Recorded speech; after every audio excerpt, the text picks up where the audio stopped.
Hi friends, இப்போ ஆகா கல்யாணம் பார்க்க போகிறோம். ஆகா கல்யாணத்தில் வந்துட்டு முதல்ல எனக்கு டெஸ்ட் எடுங்க, என்னதான் எல்லாரும் சந்தேகப்படுறாங்கன்னு சொல்லிட்டு போய் ஃபஸ்ட்டாக உட்காந்து யாரும் பார்க்குறீங்களா, நம்ம கௌதங்க.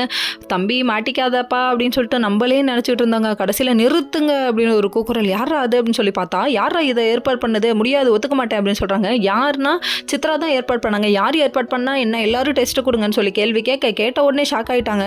ஷாக் ஆனது மட்டும் இல்லைங்க, அதுக்கப்புறம் மாமா மறுக்கையா அப்படின்னு பாட்டை போட்டுடணும் போல். யாருக்காக பழியை ஏற்றுக்கிறாருன்னே தெரிலங்க நம்ம சூர்யா. இவர் மேலே பழியை போட்டுக்க. அது மட்டும் இல்லைங்க, இதுக்கு மேலே என்ன யாரும் கேள்வி கேட்காங்கன்னு சொல்லிட்டு மகாட்ட சொல்கிறாங்க. மகா போய் கேள்வி கேட்க, அதுக்கப்புறம் நீங்கள் சொல்கிறதெல்லாம் பார்த்தா எனக்கு பயமாக இருக்கேன்னு சொல்லிட்டு எல்லாரும் கேட்க ஆரம்பிச்சிட்டாங்க. நம்ம ராஜலட்சுமி அதுக்கும் மேலே ஒரு படி மேலே போயிட்டு, என்னடா சொல்கிற, உண்மையை சொல்லுடான்னு சொல்லி கேள்வி கேட்க, இது என்னோட குழந்தை தாமா, நான் தாமா இந்த குழந்தைக்கு அப்பா அப்படின்னு சொல்லிட்டாரு. யாருக்காகடா பழியை ஏற்றுக்கிறேன்னு சொல்லி கேள்வி கேட்டதுக்கு சொல்லவே முடியாதுன்னு சொல்லிட்டு அமைதியாக இருக்காரு. அதுக்கப்புறம் இல்லை, யாருக்காகவும் நான் ஏற்றுக்கல, இந்த குழந்தை என் குழந்தை அப்படின்னு சொல்லிட்டாங்க. சொன்ன உடனே அந்த குழந்தையை தூக்கி வச்சுக்க. இதை பார்த்த உடனே கடுப்பாகி ராஜலட்சுமி பலர்னு அறையிறாங்க. அரைஞ்ச கையோடு நீ இந்த அளவுக்கு மோசமாக இருப்பேன்னு எதிர்பார்க்கல அப்படின்னு சொல்லிட்டாங்க.